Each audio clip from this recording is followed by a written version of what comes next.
Oof. Paul McVeigh, welcome to the Way Champions podcast. Jerry and I are honored to have you on, and we have a ton of ground to cover today, but this is exciting for us for sure.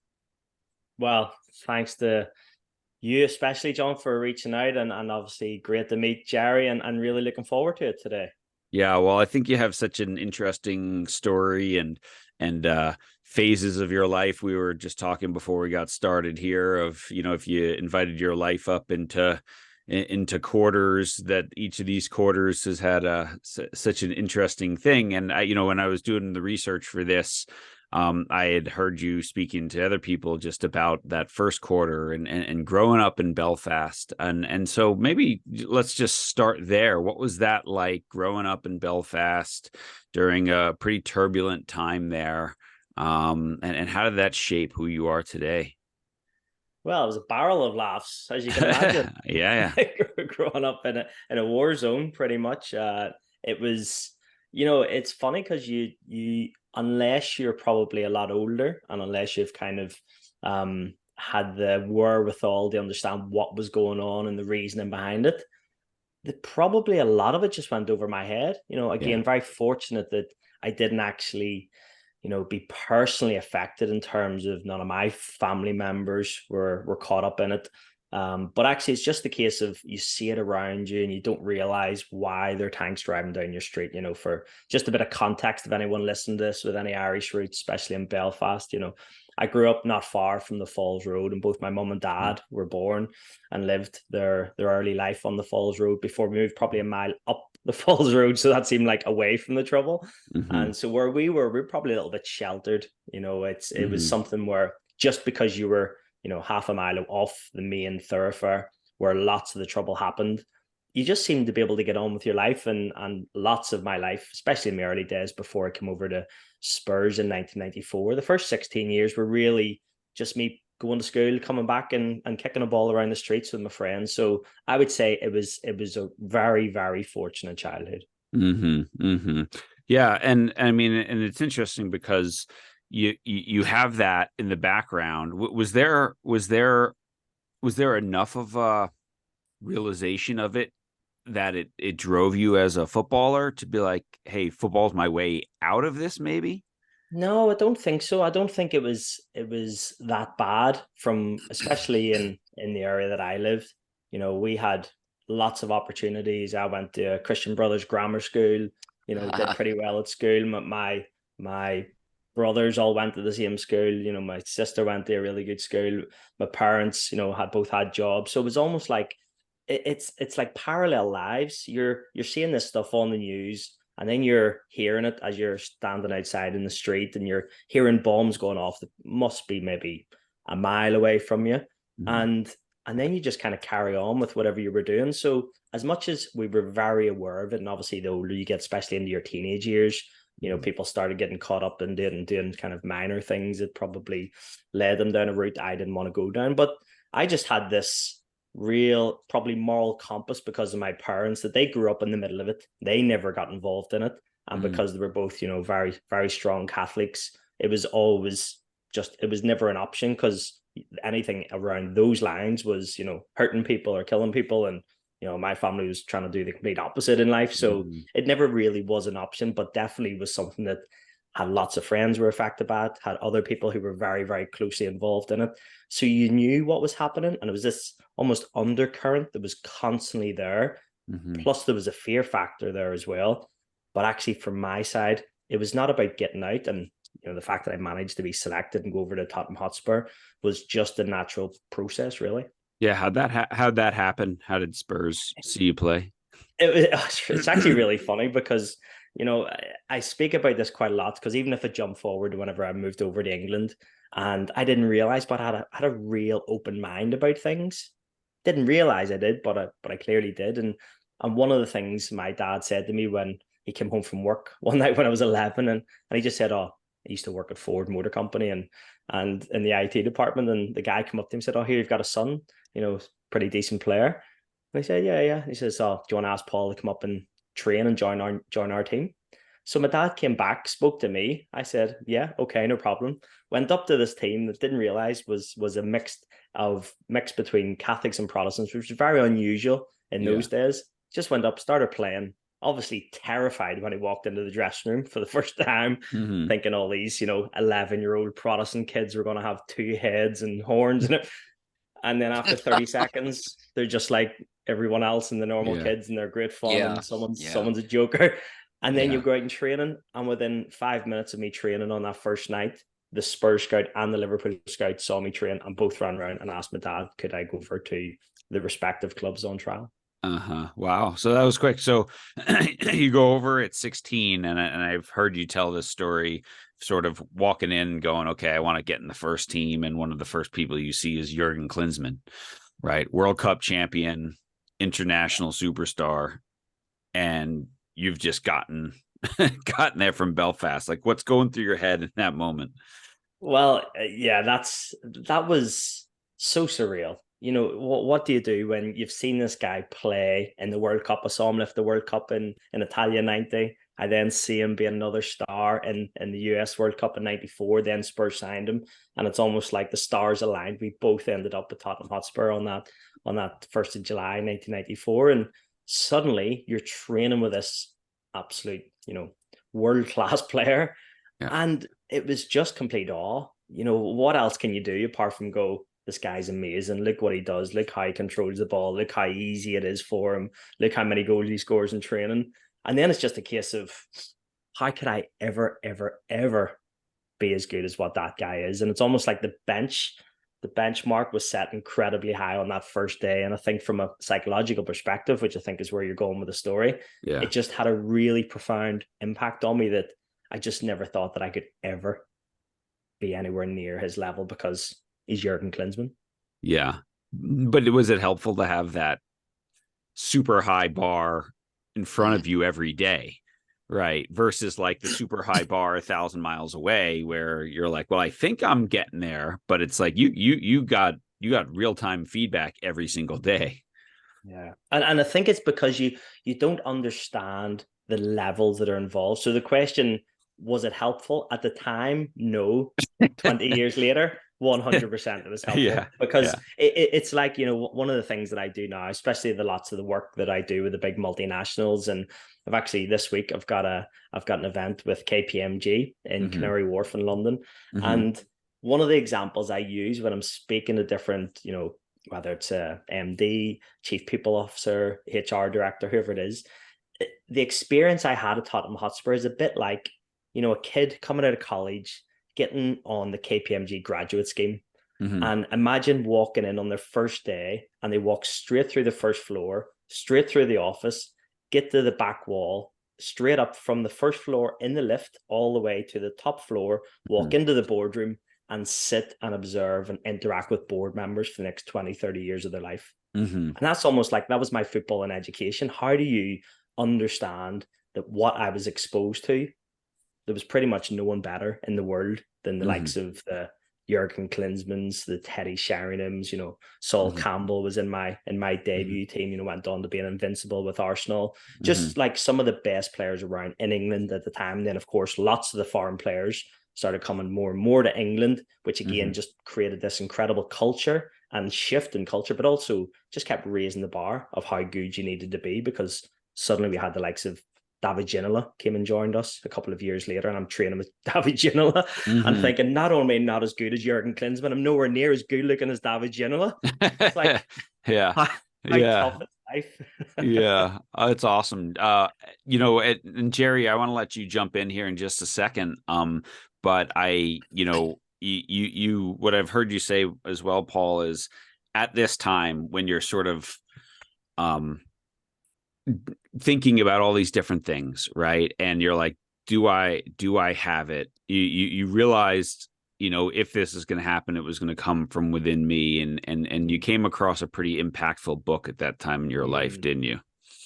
Yeah, so that was the only way to describe it is life changing, because it whatever route I was going on and the path that I was starting to go down, and again, experiences like training with Jurgen on my first day, it was around, I just never thought I was good enough.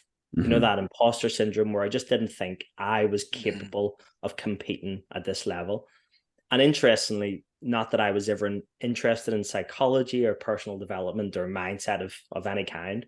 And a friend of mine gave me this book called Awaken the Giant Within.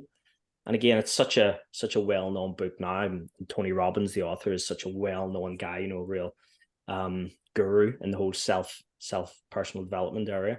And I just thought reading this book, it was just a game changer because suddenly all of the things that I thought I couldn't do, the book almost helped me understand why I was thinking like that, and then started to shift my suppose the what I thought I was capable of.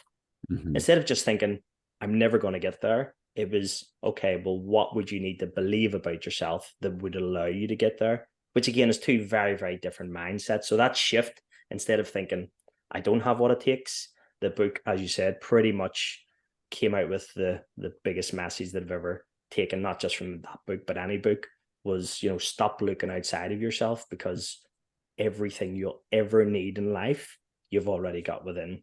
And Mm-hmm. that was for a 17-year-old kid, that's pretty groundbreaking. I mean, I can't believe you even read it. Like I think about like books like that. You're like, what's this? Is it a doorstop? Like whatever. It's funny. I mean, A there's been doorstop. books like that have impacted my life, and I tend to give them to like kids I coach. And Mm-hmm. I'm like, and what I say to them is, listen, don't throw it away.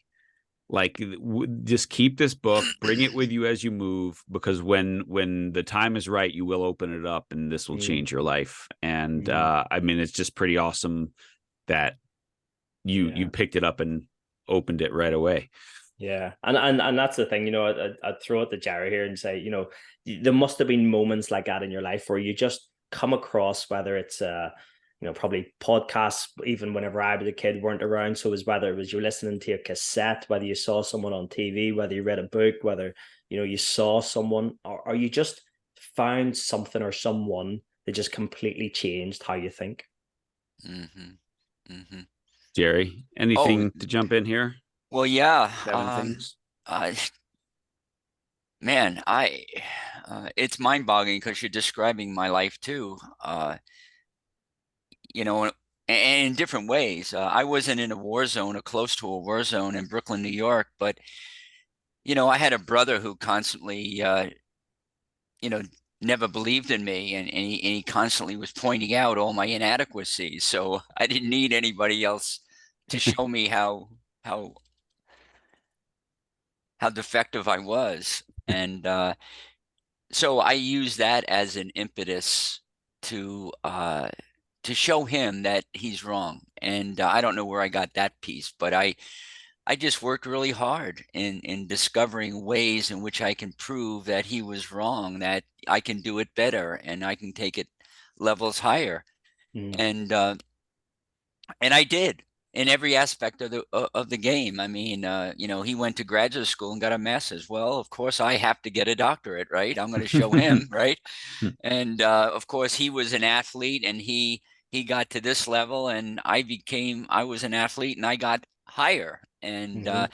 uh, yeah, so I mean, uh, but for me, when I met when I met my wife Jan, uh, she completely spun my head around.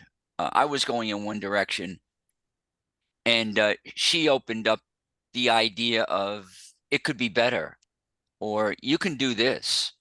And I never thought about it until I had that impetus. You had the Tony Robbins book. I had the woman I'd be living with for 48 years, and still nudges me to places I've never dreamed possible. And so I think it does take an outside source. I think it's very difficult to go inside on your own without that motivation, without that initial person, thought, idea, concept, whatever it is.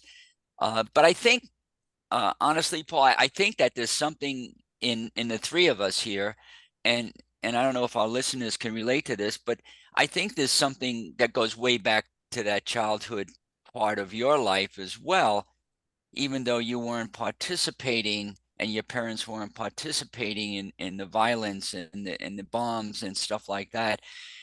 I just think that you got to a place where you were grateful for what you were given, Mm. and you kind of, on a subconscious level, without becoming too psychological here, you kind of think that, boy, I've been given a lot, and take what you've been given and say, I'm going to make the best of it. Mm. And some people don't do that, and some people do. And I don't know. I don't have an answer to why. I don't know. Perhaps you have an answer for that. Well, it's interesting you say that, because I would also say, lots of people around me had the same opportunity, and there were lots of people who had way more talent and way more, Right. opportunities and way more resources and all of the other things. So and this is where it's really interesting. I didn't get my PhD, but I did my master's in psychology, and I didn't think, this is probably back to the Tony Robbins book. I never have considered myself an academic. So, I left school at 16 after high school, and then I went back and did my degree while I was playing. And so again, that was more a 12-year gap, just to probably try and prove to myself that I should do it or could do it, was capable of doing it. And then another 10 years went by, and then went and did my master's. So it just seems in such a unusual way to go about it. But it did give me an understanding of that critical thinking and cause and effect, which I'd never really fully understood before. And I Mm, think that's why it's almost impossible to answer. hmm. Thousands of people grew up in Belfast. We were all playing, sport every week. Why is it only myself, Phil Moran, Jim Majilt, and Anton Rogan, those kind of players from our area went on to be Hmm. professionals? Hmm. What happened to all the rest of them? But I also go back to the fact that there must have been something. And from my side, it was probably a coach. There was coaches that whenever I was trying to get into the Northern Ireland team and never got selected, even though I was one of about 7 or 8 kids in the whole of the country that were going across the English clubs. And yet for the Northern Ireland team, they would play other players who were just playing a local standard. And so again, it was that real, almost driving force to prove people wrong, because I think lots of us haven't, just become incredibly stubborn and will never let someone else put us down. I mean, Yeah. So, go ahead, Jer. Sorry. so there's something within you I'm detecting. And again, I think it's something that's developed. I don't think you're given something that I can't get. Mm. And I want that to be known, understood, because the listeners, people who are listening to this, say, well, that's just Paul, or that's just Jerry, or that's just John. That's the way they are. It's not so much the way you are, it's the way it's what you learn about life. You learn to be courageous somehow. You learn to, and we can learn to have courage. We can learn to have compassion for ourselves, and we can learn to have grit. John and I teach that. My favorite thing to do is when I see a bunch of kids out on a pitch and they're playing football, soccer. Uh, you know, I'll say to them, uh, someone has to show me what courage looks like, and they go out on the field, and then I'll blow the whistle, and they'll come back in, and I'll say, did you see what Paul just did? What did Paul just do? Well, he took a chance on blah, blah, blah, blah, blah. I said, that's courage. How many of you think you can do that? And you get about 3 hands go up in the air. Okay, so the 3 of you, I want to see that. And then maybe an hour later, a half hour later, you blow the whistle when you see the courage. And Mm. and so you're teaching courage by example, by showing that's what courage is. Does anyone else know what courage looks like? So I think in terms of sports psychology, I've gone in that direction with my work, because no matter how much I use mental skills, mental training skills, tools, so to speak, uh, it never quite got deep into my soul, into my heart. Mm. So I have to identify the courage, the patience, the perseverance, the persistence. You had Mhm. persistence. Mm. And I don't know where you learned that from. And I'm not sure where I learned it from, but I do know this, that it is learned. It's not something you're born with. Yeah. And Yeah. for all the listeners out there, you can learn it too. And you need to have an example of what that looks like, so I can point out and say, Paul, Yeah. I want you to do what John just did. I love that. That's courage. and then you go out and show me courage. And I think that, you know, the fact that you're wearing your Stanford top there, is that not where Carol Dweck did all her work? Mm-hmm. Yes. Around growth mindset. And then I'm also thinking around Dr. Martin Seligman as well. Mm-hmm. And that, you know, learned optimism as well. There's just so much stuff that, and especially the work that we do when you go into the corporate world, you know, there's so many different psychometrics and there's different ways to, you know, measure and evaluate people. And the one that we use, I feel like that's got the strongest correlation with leadership, which is obviously the areas that we work on, is all around EQ and emotional intelligence. And all of that, it happens as you go through life. You will learn certain things, but of course, as you get older, you have that ability to learn these skills or competencies, not just say, this is the way it is, the way I am. Even as you get, you know, 30, 40, 50, 60s, lots of people do get stuck in their ways, but it is less of that's the way they are, and that's more of the way they think. Mm-hmm. You know, what's interesting, Paul? I mean, when Jerry and I do coach education, we'll sit down with a room of coaches and give them 5 sticky notes and say, you know, list the 5 qualities of the best coach you ever had. And, you know, they'll write them down and they'll, you know, and then we say, okay, we'll stick them up on the wall. And on one wall, put everything that has to do with like knowledge and tactics. And then on the other wall, everything that has to do with emotional intelligence and connection. And 90% of the sticky notes are always on that wall. And usually people like yourself, right, who played at the highest level, don't put any on the knowledge wall, because it's rarely, that's not everyone's got knowledge at that level, right? It's can you connect and can you be there, and do I believe that coach is in it for my best interest?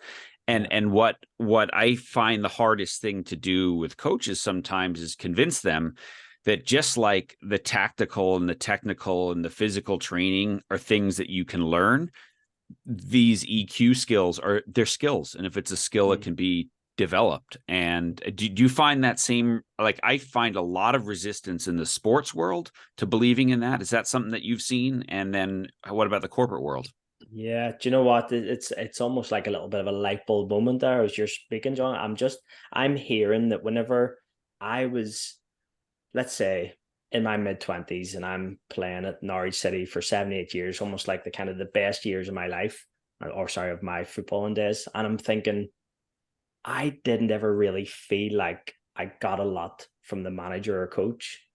And it's almost now I've just kind of realized that it's because you don't really need to learn tactically at that stage. You know, you're going on to the Premier League field and you're playing against Wayne Rooney or Paul Scholes or Steven Gerrard or Frank Lampard or Rio Ferdinand, whoever. It doesn't matter, because it's not, that's what you need to know. And then interestingly, I always talk about the best manager that I ever had was a guy called Paul Lambert, who obviously won the Champions League with Borussia Dortmund whenever they beat Juventus in the final. He actually man-marked Zidane. You know, then he went to Celtic and had a sensational playing career, went into being a manager. And then when he came to Norwich City in 2009, and I was in my last year of competing, and I just thought he was incredible. And he never took a training session. Right. He never told us one thing on the field of play. All he ever did was drive the highest standards of anyone I've ever seen from a coaching perspective, because he would not let you away with anything. Just really, really quick but almost humorous example.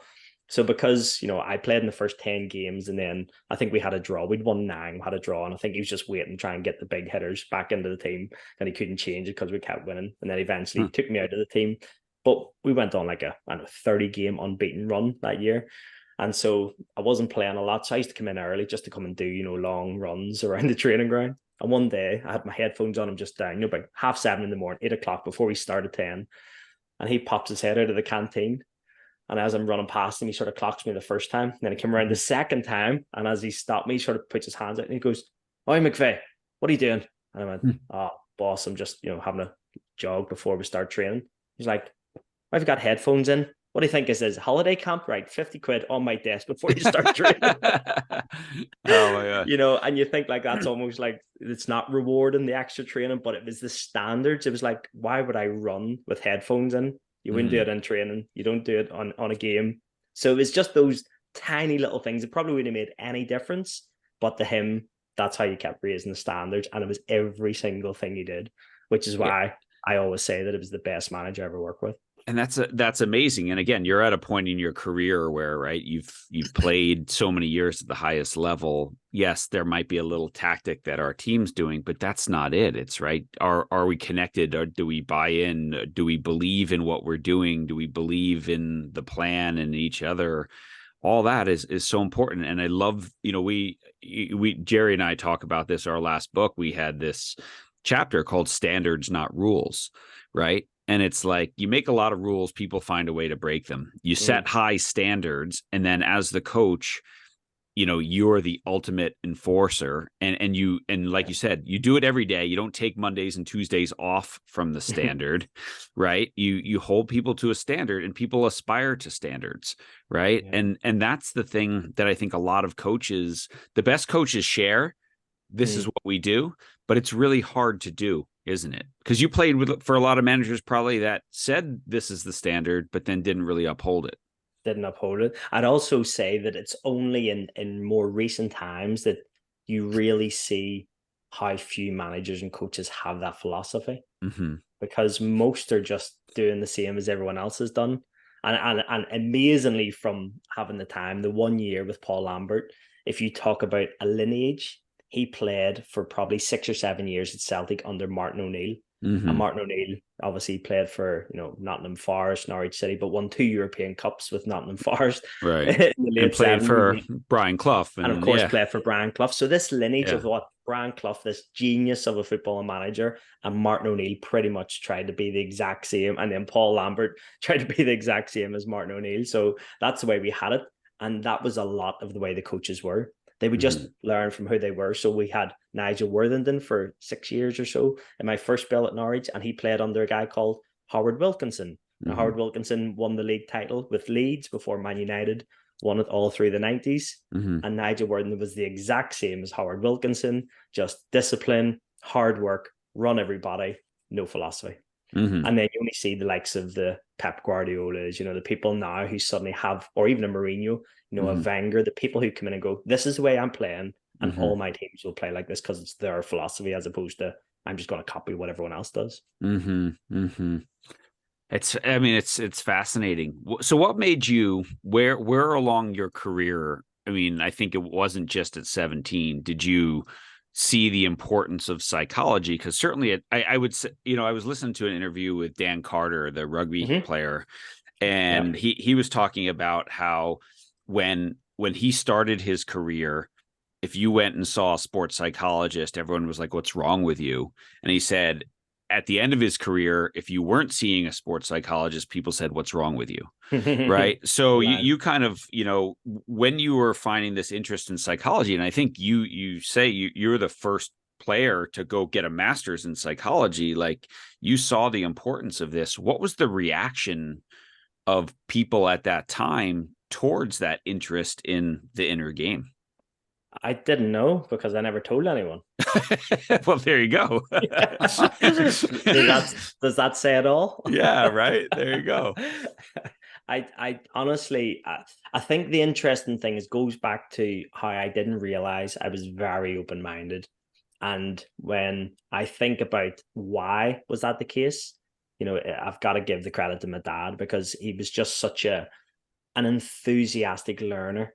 Whatever that happened to be, whether he was a big fan of golf, so he was always, watching little clips, listening to cassettes, doing whatever he could do to try and get better at golf. We had these encyclopedias in our house that I think he won in a raffle or a competition or something. And he would just randomly go over to the, just say letter M, and just pick it up and just sit at the dining table, and just start flicking through it. And he goes, oh, Paul, look at this. And he'd bring me off the settee over to watch and see whatever he was reading about. Isn't that amazing? Mars is this many distance from the sun, and this is how long it takes. And this is it's just that, wow. I wasn't interested in Mars, but the fact that the way he talked about it, just from reading it in the book, clearly just must have, passed through me an osmosis of wanting to learn. So it was whenever he suggested things like, you should do this visualization, which I then applied to my career. And even just having conversations with my mum, and she'd be saying things like, Paul, I think you should try yoga, which probably was my equivalent of Dan Carter's, seeing a sports psychologist. Because in 1996, my mom said, Paul, I think you should start doing some yoga. And I thought, well, in a church hall with a bunch of middle-aged women, I'm only 17. It's like, sounds like the least fun thing ever. And then she said, but, it'd be really good for your flexibility. Would that help your football? Yeah. I went, yeah. And she went, it's really good for reducing injuries. Would that help your football? I was like, yeah. And then she was like, and it's really good for core strength. And I'm like, I don't even know what core strength is. This is the late 90s, no idea. And eventually I managed to buy a video. And because I didn't have let's say the bravery to do the yoga in training at the Spurs training ground in the late 90s, I just used to watch this video at home and do yoga every day before I went to training. And then eventually when I got to Norwich City, I finally managed to establish myself in the team where, getting to the playoff final, I'm scoring goals. I finally thought, that's it. I'm gonna bring this yoga mat in. I'm not doing it at home anymore. And I remember the first day I brought the yoga mat into the training ground at Norwich City. I think it was like 2001. And I walked in. Can you imagine walking in with me under my arm? Walked in, sat down. Everyone's like, what is that? Anyway, just say there was lots of abuse, physical, verbal, mental, emotional. Finally got the yoga mat, went into the little room to the side of the physio room, and I put the yoga mat out. And I just, if you ever done it, just like started doing some of the stretches, start some of the poses. The amount of things that were thrown at me through the door, people coming in, call me every name under the sun. I'm like, I'm literally stretching. I don't think this is what's called for. Until eventually I got so much abuse that I went out for training. They then went and stole my yoga mat and cut up into a million pieces. And I'm like, this is the typical response you'd get. Yeah. But being, as you just said, Jerry, there's something inside you, some sort of grit, resilience, determination, stubborn little shit. There's no way I'm letting them beat me. So bought another one, brought it in the next day, went in, this time did my yoga, tried to hide the yoga mat, went out training, come back in, they'd set it on fire. They'd burnt it. I'm like, not going to beat me. Right. Got another one. Third time went in, tried to put it back in my locker. This time they brought it into the car park and started doing skids and wheelies and everything on it. Anyway, ruined it. Fourth time I came in, eventually I started doing it until this is when it kind of just calmed down the abuse. And then someone suddenly just poked their head around the corner and went, wait, man, what are you doing? And I went, just doing some stretching. And they went, why are you doing stretching? And I said, well, I just want to get ready. So when I go out onto the field, I'm going to be 100% ready rather than warm up during the session. And this was almost like, for me, this realization of these kind of three pillars of change, because the way it is, that's the way it's always been. And that's what happened. So when I started doing yoga, this first pillar was just abuse, complete torrent of abuse. And that's what happened until the second pillar ended up being this, curiosity. Why would you do it? Why would you do yoga? You're already flexible. Until, what do you think happened after about 6-8 weeks of doing it? Right. Yeah. Everyone's joining you. About 4 or 5 of them next to me doing it every morning, until there's just this third pillar of just acceptance of just going, oh yeah, why would you not do some stretching before training? Yeah. Yeah. But John, can I jump in? But the real story here is not the yoga. The real story is your freaking grit. The way you were able to just fed off all the abuse, come back again. They knock you down, you come back again, knock you down, come back again. So it kind of raises the question for me. That's not something you had when you were 2 days old. So you learned that somehow. And I consider you someone who's really good at teaching athletes and corporate people, especially, these mental tools that will elevate their performance. And I'm talking about grit. My question, Paul, is there something that our listeners can learn from you as far as what you think are the key mental tools? Maybe one, maybe two, that if I put you in a room with 100 athletes and I said, Paul, you've got to get them to another level mentally, but I'm only going to give you a half hour to do it. What's your go-to program there? How can you help all of those become not Paul McVeigh, but sort of like Paul in a way that they could have that grit and not give up and not quit and always say yes to yourself? What do you think about that?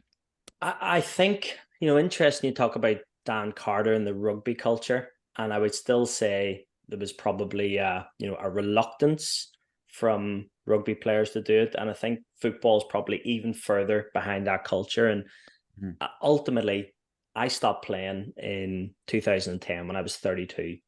And of course, I've gone in and started working in the corporate world, started delivering, keynotes for Microsoft and Cisco and all these different companies. And I'm thinking, why am I not doing this in the sports world? Why am I not doing this with players?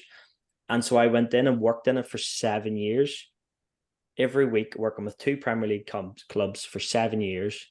And I still felt that by the time I'd finished, I'd completed my master's, I'd finished these 7 years working with 2 Premier League teams, I still felt it was the least important thing in their world.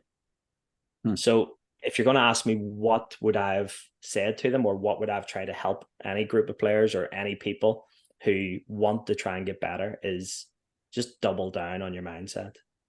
It's the thing that, I use the football analogy that I understand whenever I walk into a corporate environment. Some people might like sport. Some people have no interest in it, completely turned off by it. But a really simple example is using someone like a Cristiano Ronaldo. Whenever you're talking about, you don't have to be into football or sport to understand who he is, of the heights that he's got to and what he's achieved in his industry. But that guy was nowhere near the best player in the world when he first joined Manchester United. And I was really fortunate to play against him. And I don't want to drop it into the conversation, Jerry, that I managed to score on that day when Ronaldo should have been marking me, but but we lost the game. But the point is that Ronaldo was not the Ronaldo that everyone thinks of now. Ronaldo was just a young kid, with terrible hair like the rest of us and spots all over his face. He was not a superstar. He had potential. He had lots of potential. He was actually just an okay athlete, because he was a wee skinny guy. And my question when I show that photograph of playing against him on that day in 2004, I'm saying, how does someone like this kid, who probably shouldn't have been the best in the world, how does he go from that to, let's say, even by 2007? So from 2004 to 2007, he was nearly as the best in the world. 2008 probably was winning the Champions League. For the next 15 years, he's pretty much been him and Messi the whole way. And my question is, how does that player do that? And you ask 100 footballers, you ask 100 people in a corporate world, you ask 100 students, you ask 100 nurses, doesn't matter. They all pretty much give me the same answer. They'll say, it's his discipline, it was his grit, it was determination, it was resilience, it was his hard work, it was his belief, it was focus, it was all of this stuff. And I'm saying, right, so where does all that happen? And they all say it's in his head. And that's, for me, the best example to go, it doesn't really matter what you're doing. So that's why whenever I walk into a technology firm or a financial services firm or whatever it is, healthcare, it's not necessarily the technical or tactical skills to do your job, because it's ultimately is how is your attitude and your determination to actually get the job done versus your ability to do it. Because pretty much just by walking into the building, that's your ticket, that you know how to do it. But why is there such a massive variation in performance? And again, the work that I've done, the studying that I've done, I'm sure you've read enough books on it, you've written enough papers on it, that it always comes back to the mindset. And then the follow-up question is, great, we're all kind of on the same page. We know it's our mindset. We know it's our grit, determination, psychology, whatever you want to call it. I call it mental performance, because it gives it a better way of describing what you're doing, rather than psychology, which sometimes has a little bit of a taboo around it. And I said your mental performance. So then the question is, so how much work are you doing on that? Yeah. There's got to be not a lot of answers at that point. Yeah. I've been around a long time with the sports psychology piece. In the beginning, I can tell you, I had to do quite a sale. I mean, I had to become a salesman. Same. Right. And imagine back 45 years ago. Yeah. And you were just you weren't even born yet, maybe. I don't know. But just born, 46 next month. There we go. Okay. So when you were being born, I was struggling and you weren't around to talk to. So now I've got you. So here you are. So you mentioned the Ronaldo, the grit, the resilience. I think the people who are listening there, they agree with you, and they would agree with John and I, the same thing. But it always comes back to how how can you take, I'm going to give you an athlete, and I want that athlete to learn how to have grit, or to be resilient, or just to be positive, just to have a positive mindset. I call it a heart set sometimes, because it requires a lot of the courage that we talked about previously. But what is your favorite go-to? Since you specialize in the mental tool aspect, I'm just wondering what you find to be really helpful Yeah. in the development of this. Yeah, I would say that there are probably about 9 different topics that would be the application of this bigger overall picture of what mindset and mental performance is. First thing, focus. You know, what is the focus of whatever you're doing? You know, whether you're on the field, in the gym, whether you're a sales team, whether you're a CEO, you know, what's the focus? How many people start Monday morning, whether in sport or in an office, and reflect back on last week and all the things that didn't go right? Straight away, where's the focus of what you're doing? Again, just the way our brains naturally function. I'm sure you've heard of the phrase teleologically, where we just lock on to things and we'll just go and work towards that, whether that's helpful for us or not. So if we're focused on all the things that didn't go well, then our brain's just going to think more of that more of the time. But of course, if we're thinking about how can we get better, how can we improve, how can we keep raising the bar, and that's our focus every single day, that's 2 different trajectories. So just as one simple thing, focus, and I won't go through, you know, all 9, but 2 more things that I think are hugely, hugely important. The second one would be beliefs. We all have this, what we call our, let's call it our mental map of, you know, what we think is right or wrong, good or bad, acceptable or unacceptable. And John, you mentioned earlier about standards. That's a big thing. You know, what is the standard that's required or that isn't acceptable? And that belief system that we all have drives every single thing we do, every minute of our lives, every second of our lives. Dictates what time you get up at, what food you put in your body, how hard you're going to work, your relationships, your self-worth, your self-esteem. All of this is all based on our beliefs. And yet most people have no idea, A, what a belief is, B, what their beliefs are about all of these plethora of things they have in their life. So the fact that one of the biggest realizations I had when I met Jurgen Klinsmann, to circle back to this, is that it highlighted that my belief was incredibly self-limiting. I didn't have the self-belief to achieve what my goal was, which is another conversation. Did you even have a goal? What are your goals? What's your version of success? Because most people work with thousands of people every year. Most people have no idea what they're working towards. So there's so many subcurrents and subtext in all of this answer I'm giving. So appreciate it. Keep going off on tangents, but they're important. They are important, but also comes back to how complex we are as people and individuals. But ultimately, your beliefs will dictate whether you train once a week or 7 times a week. And that's going to have a huge, massive impact on whether you achieve your goal, because you're prepared to do that or not, because that's the type of person you are. Third thing, and I'll finish the answer on this part because I know we're probably running out of time soon. Accountability, responsibility. Probably the biggest shift in my mindset happened to me after professional football. I would say I was just okay at taking accountability when I was a professional athlete.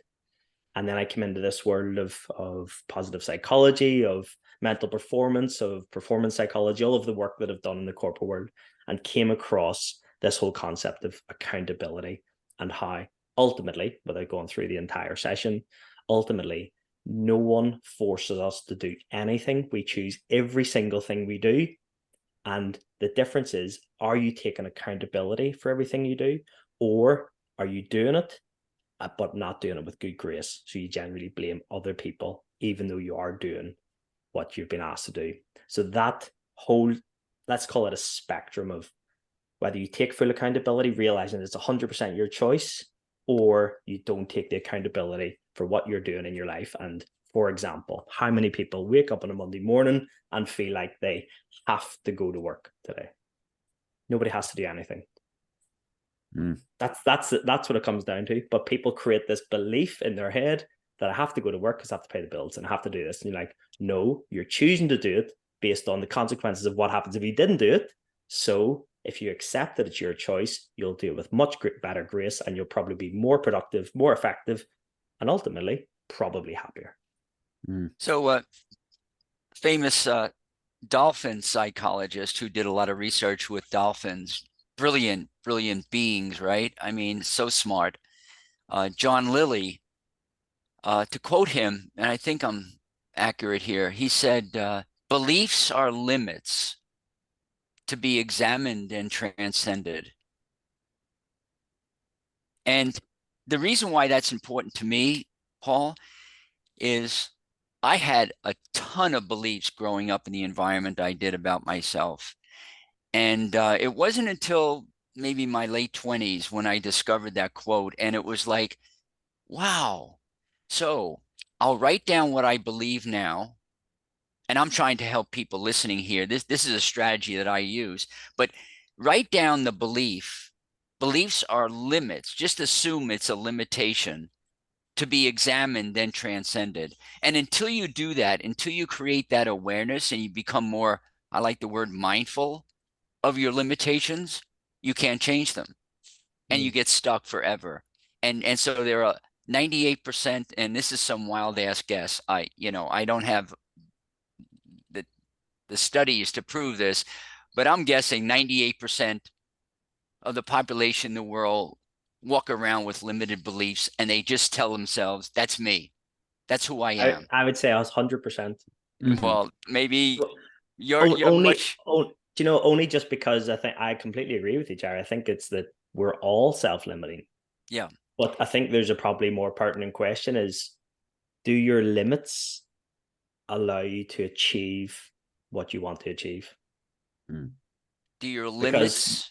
Go ahead. Do our limits allow us to achieve what we want to achieve? Because if we're all self-limiting, let's just say whenever I was a first-year professional player at Tottenham Hotspur, I probably thought my first year I could maybe get around £25,000 a year my first year. I ended up signing a contract for £11,000. So again, that's what I thought I might get. And then I signed a £11,000 a year contract. But we have as you go through the years, you might think, oh, I now deserve $250,000 a year, $500,000 a year, million. But ultimately, we'll never outperform our own limits. But depending on what we're actually working towards and what our goal is, then that depends on how aligned are our beliefs. I believe I can do anything. I told that to my son, like within the last couple of months, and I said, I can do anything. And he said, Dad, I know you're really good, but please, you can't do everything. You can't lift the house. You can't lift this house. And I said to him, I haven't tried. And so I said, come with me. And I went outside and I put my hands like around the foundation and I tried to lift it. And I couldn't do it. And he said, see, you can't do it. I said, no, I tried. I questioned my beliefs. I looked at my beliefs and I said they need to be examined. So what I just did with you is I examined them and I found out. Now I could put my head on the pillow at night and I can go to sleep knowing that that truly is a limit, because there are limits. But unless you approach the wall, you'll never know if you're able to climb it. So I really do believe that 98%. I'm not limited. And I don't think anyone's limited. But if you believe you're limited and you haven't tried the limitation, then how do you know? And so I say 98% of the population, I'm using that figure. I like to think it's 100%, but 98% people go out there, they're not questioning it. They're not even aware. They're just accepting the fact that that's who they are. I'm not. What about me? Can I play in the NBA, National Basketball Association? I think at my age, and I think with the data in terms of the size of my body and my skill set and everything else, I better not even go down that road, because there's some other things I'd rather even try. You know what I mean? Yeah. But yeah, I honestly, this is why I love the subject, because it's just so fascinating to hear what other people think and how other people do it. And interesting, going back to the work that we do now in terms of our leadership program, I realized that I don't have all the answers. You know, I only know this tiny little amount of knowledge in my 45 years. So that's why we have a team now from the whole, you know, range of backgrounds, whether it's sport, whether it's business leaders, whether it's military personnel, academics, or just people who've done incredible things like climb Mount Everest or row the Atlantic Ocean, but just a whole range of people who can come in and challenge the limitations of whatever senior leadership team we're working with. Because yes, I've got a background in sport. You know, we all have a background in sport, but that doesn't necessarily mean it's the only way to get to the top of whatever it is that you want to do. Yes, you can learn from it if you wanted to. But what about someone who's climbed Everest? I think, well, I could never climb Everest. That would be such a, I don't think I could ever do that. Yes, you But can. then, well, possibly, probably, maybe. But at this stage, I don't have a belief that I do. So again, if I worked on it, it might be possible. But someone who comes in and went, I've climbed it 5 times, and you're like, oh my goodness, that's incredible. So it is, it's that, and that's where I go all the way back, circle back to the Jurgen Klinsmann analogy, because meeting him, having that automatic, it was almost like just brought down the belief of what I thought was possible, which was just so damaging for me psychologically, because I was pretty much trained for 2 years thinking, what's the point in training? I'm never going to be a professional soccer player. But you had desire in your heart to be a soccer player. You don't have a desire in your heart to climb Everest. And that's an ingredient that has to enter the equation of the belief system. So I'm not even going to go down there. So I no longer have a desire. I have no desire to do A, B, and C. Can I do it? I don't know. I'm not even going to try because I don't desire it. But if you have the desire, which is the passion that John and I talk about, and the love for being a certain way, don't let a silly fear, false evidence appearing real, don't let your fears interfere with your belief system, and challenge everything if you desire, if you have the passion for it. And that's something I think a lot of people need to understand as well. Last question, Paul, and then I want to also give you final thought is, I mean, in your work in the corporate world now, you're working with some of the biggest companies in the world. Do you find more, like everything we're talking about here, do you find an acceptance to this? Because business for many years has invested billions of dollars in leadership development and in sort of emotional intelligence and training executives to be better bosses. Whereas in sport, we still say, oh, who's the best player? Okay, you're the leader. Right. And oftentimes they're not equipped for it. Do you see an acceptance of this? And what could sport learn from what you're seeing in the business world?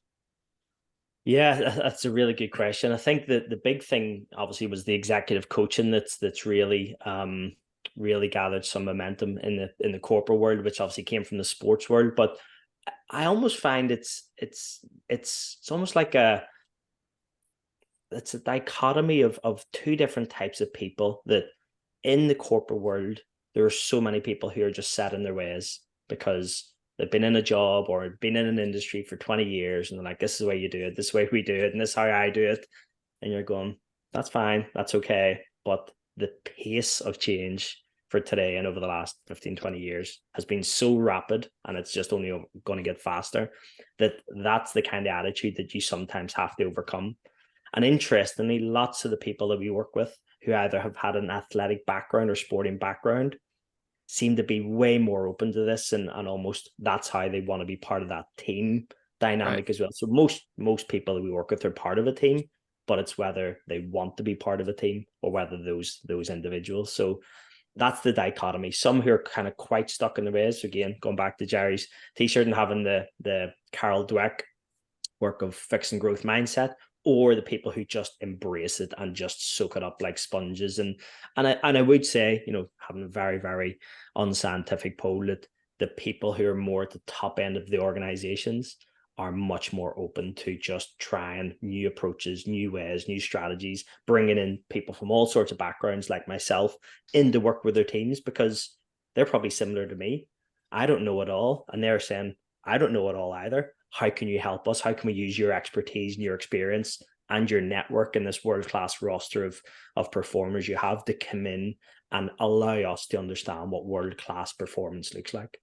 Mm-hmm. And I would say, in our non-scientific poll of people that we've interviewed on here, the top performers, right, in the realm of coaching, World Cup champions, guys like Steve Kerr, Phil Jackson, people like that, they're the same way. Like, they are lifelong learners. Like, we'll stop recording and they're like, wait, what was that book you mentioned? Or, you know, what was that thing? Like, they are curious. Like, they have that white belt mentality of, I have so much to learn. And that's what makes them great. And I think you see so many people get to that level below there, and they get stuck in either the ego of, if I pretend I don't know anything, then people will see that as weak. And whereas these coaches who know so much, they have that little bit of sort of vulnerability combined with competence. You have to have great competence, but competence combined with curiosity seems to be the really common traits of the best that we've gotten to talk about here. Yeah. And I love that. And that for me just, you know, gives me that, whether it's the energy or that little sort of, you know, kick up the bum just to say, you know, keep going down this path, because I feel like that's what I've always been. And again, it was ever since I was a kid. You know, I'm not telling that story at the start of reading that book as a 16, 17-year-old to try and make myself sound better or more impressive or anything. It was just because of the way I was. Now, how I was like that and why I was like that, that's up for debate. But I was like that. It's a whole other podcast. Whole other podcast. But I was like that. So I was reading books on this subject from 16, 17. Now I'm writing books on this subject. And, you know, I'm doing podcasts like this, doing my studies, all of the things, because I just think there's just so many ways to understand how to keep improving, whatever it is. And again, it goes back to what Jerry mentioned, whatever your heart desires that you want to work towards, whether that's being the best athlete, whether that's being the best coach, or whether that's being the best, I don't know, doctor, whether it's being the best parent, whatever it is, just keep working and learning. And I think that's why I get so excited about it, because I just get so passionate and so enthusiastic whenever you start to see these, oh, here's a new topic, or someone's just written this new book on it and this is going to help me. And, you know, just taking little snippets from everybody. It's kind of just makes me sound like a massive geek, don't it? It's good. It's good though. I mean, I think so many, you know, former professional athletes, like, you know, get stuck in what I did, and you're like so present and future focused of like what I'm becoming and what I'm being right now versus how long can I hang on to the glory, which is phenomenal. Yeah. And John, it also goes back to the belief, doesn't it? And again, I don't want to, you know, say this as if like I had my career worked out from, you know, early on. I didn't, you know, I was finding my way like all of us were, and I was trying to establish myself. But even whenever I was in the physio room in those early days in Tottenham Hotspur in the mid-90s with some of the best players around, and I'd hear all these experienced pros saying things like, oh, man, play as long as you can. You know, the playing days are the best days of your life, and you'll miss it when you're gone, and you'll be a long time retired. And just because I'd read this book at this stage, I was already starting to question the language and the beliefs of people around me, because ultimately I was thinking that would be a terrible belief to adopt for me. Because if I'm lucky, I might get to 30. If you're supposed to retire from professional sport in England at 35. So even if I got to 35, in the tiny percentage, I end up getting to 32. It means the rest of my life is downhill. Yeah. What a shit belief that is. Yeah, exactly. You know? So I was like, listening to these guys going, I don't really want to think like that. And then I've got to like 21, 22, and I'm starting to read more and speak to more people, go to have more sessions with a sports psychologist and talking about identity, and realizing how just this whole world of professional sport is an extrinsic event to me. I Mm, have no control over. I can't, decide which team I play for. It's mm, extrinsic to me, which means I can't control it. And ultimately, if I can't control it, how can I have that as an identity? mm, So already I realized I can't be just a professional athlete and have my mm, entire identity wrapped around this. mm, So I needed to, I was buying houses as a landlord. I was studying, I was learning the piano, I was learning to speak Italian. I was, whatever Mm. else I was doing, just so by the end of that career, when I did want to stop playing, then out of all these 10 things that I identify as, and one mm, of them is an athlete, suddenly if I take that away, I still have all these other things. So mm, again, I don't know why I worked that out really early on in life. So whenever I stopped playing professional football at 32, it was such a seamless transition to go straight into this work because I'd already put that behind me. And now doing what I do now, it's like, well, yeah, this is what mm. I've done for 15 years. And now Yeah. it's moved into the leadership space as well, which ultimately is just another shift in my identity of what I'm capable of. I love that. We just had a guy on the podcast, Brad Stulberg, who wrote a book called Master of Change, which is really interesting about how do we deal with big life-changing events. And he interviewed a guy who was the Olympic champion speed skater, and there's no way I'm going to pronounce his name correctly, so I'm not even going to try. But he talked about the big change in his skating from was that for and he described it as you need to have a house with many rooms. And being the Olympic speed skating champion can be a room that you spend a hell of a lot of time in, but you have to be able to dip into those other rooms, Mm. because if the only room is that one and you get hurt, you don't do well, life seems meaningless. And this guy, said, I'm going to spend Monday through Friday, 6 a.m. till midnight in the Olympic champion room. And on Saturday and Sunday, I'm going into other rooms. No, And nice. that's why I became a champion. And I love that analogy. And the way you were just describing your life was you realized that early on as well. Yeah. No, I'd never heard that before. I like that analogy about the rooms. And again, it's because we are not robots. Yeah. No matter what you're doing, whether it's as an athlete, as somebody works in an office, lots of people identify as their job, whether you're an accountant, a lawyer, a doctor, a coach, it's all these things, but it's just, it's just something you do. It's not who you are. Yeah. Amen. Well, listen, Paul, this was an amazing discussion. How can people connect with your work and follow you and do more? I mean, I connected with you on LinkedIn, and that's how I kind of first got in touch. But what are the Yeah. best ways? Probably one of the easiest ways is to go on my website, which is just paulmcveigh.com, and obviously lots of stuff on there around all of the keynote speaking that we do all over the world, or whether it's the leadership programs that we're delivering. But yeah, you're right. A big thing is my social media is mostly around LinkedIn, because it's more connecting to the business leaders that I'm working with and the teams that we're working with, which is a big focus of our work and our strategy. So yeah, on LinkedIn, just obviously Paul McVeigh, or of course the usual ways of Instagram and Facebook and Twitter, or X, as you kids are calling it these days. Awesome. Well, this was a wonderful discussion. So many different areas we covered. I got a lot of notes. I've been watching Jerry taking notes and everything. So we truly thank you for your time, and thanks for coming on the Way of Champions. No, pleasure, guys. Thanks very much for having me. Thanks, Paul. Jerry, that was a pretty cool conversation, I thought. What'd you think? Well, I don't think we recorded this part, but I love listening to people who are from Ireland. Yeah. That's our background, and I've heard a lot of those kind of accents when I was growing up in Brooklyn, New York. I particularly liked I loved the way he navigated his youth in Belfast, which was under siege. Essentially. I mean, I remember just reading it in the paper and hear somebody actually lived through it, and his message was they didn't just survive, they thrive. And that came down to a mindset. Mm-hmm. And his mindset enabled him to get along every day. His mom, his dad, they focused on the positive. We talked about focus. We talked about positive thinking, and in a war zone, I Mm-hmm. mean, he could hear the bombs, but yet they still managed to focus in on what can we do to make it a better world. Yeah, for sure. And I think, it's just his career is interesting and truly, I mean, we talk so often about transition out of sport and how difficult that is for people because their whole identity is tied to their sport. And from a very young age, his wasn't.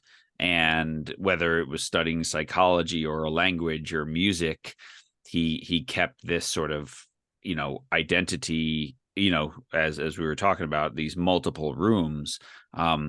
And so his belief was never, and I also love this idea of his belief was never, these are the best years of your life and it's all downhill from here. And I think you can see his enthusiasm and his excitement about what's coming next versus remorse about, well, all the good times are now in the past. Yeah, well, that whole conversation on beliefs, I think, is something we didn't attack in the past, and I think it's the hub of so many other topics in psychology and performance psychology. I mean, clearly, we run around with a set of beliefs and we never question them. Oh, Mm-hmm. that's just the way I am, and unless you approach the wall, the barrier, the conflict, the challenge, unless you consciously just say, I'm going to see what I can do here, and Mm-hmm. I'm going to attack it, and that's been my whole life, really, because I had all these obstacles. When I look back on my life, I have nothing but obstacles standing in the way, and I just say I can do it. My whole philosophy is, if I want to do something, there's a way, and that's a belief system. Whereas a lot of belief system, if I want to do something, there's probably no way I can do it. And then you come up Mm-hmm. with a litany of reasons why. Whereas my undergirding philosophical belief system is, there's nothing I cannot do until I Mm-hmm. try it. Mm-hmm. And if that's the case, there's got to be a way, and I will find the way. And that's a belief system. And if I don't, I don't. But at least I'm going to be closer if I shoot to the moon than if I don't get to the Right. moon. I'll be closer to the moon than if I didn't shoot for the moon, right? 100%. I mean, I think this idea that beliefs are your ceiling, right? You're never gonna overachieve your beliefs. You have to Yeah. believe first that this can be done.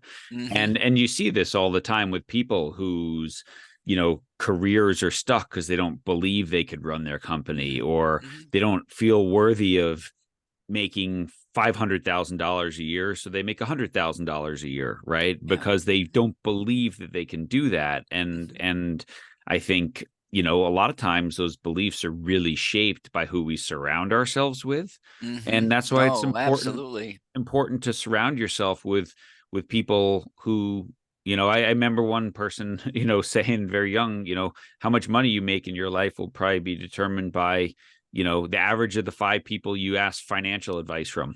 Right? Absolutely. That's such a great point, and I consider everything I am today and every place I've been and every place I'm going into the future as a result of being well connected to about 7 people. Yeah. And other people have had influence, but like you say, I've surrounded myself with life learners. I've surrounded myself who don't limit themselves. They examine their beliefs and they Hmm. say, yes, it can be done. And John, when I say I can do anything, it doesn't mean I really can, maybe, but I believe I can. And what I believe is that there's a way. And if there's not a way, so what? But the Hmm. belief at least takes you there. And you got to be surrounded, to your point, which is an excellent one.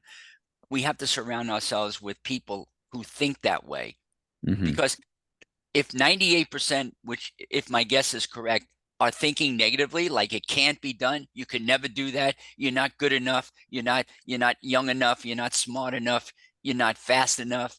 You know what I mean? There's so many messages out there Well, I like mean, that. yeah. I mean, when I wanted to write my first book, the first thing I did was surround myself with people who had written books. Yeah, Right. perfect, And perfect. and and I wanted to be a speaker. Well, I surrounded myself with people who had made a living as a speaker. Yeah, Right. yeah. And and I think that's it, right? Like, so that's the thing sometimes is, if you want to achieve something, you better surround yourself with people who know how to do it Hmm. and believe in that it can be done, because that'll help shape your beliefs. Because if you keep surrounding yourself with people who say, why are you writing a book? That what a stupid idea. You're never going to Yeah. write a book. Yeah. Well, I was told you'll never make a living writing a book, and Right. you probably won't even get it published. And that was Right. back in the day before self-publishing. Yeah. It was really a big deal for me to get Thinking Body moving. I mean, I was Yeah. rejected for publication, but I kept hanging out with people, like you say, who said, Hmm. you can do it. You can do it. It can be Hmm. done. You just have to find a way. Hmm. And you Love it. keep questioning that. Love it. Awesome. Well, great conversation. Again, paulmcveigh.com is his website, and all the social media. You just look up Paul McVeigh on LinkedIn. That's where I tend to follow his work.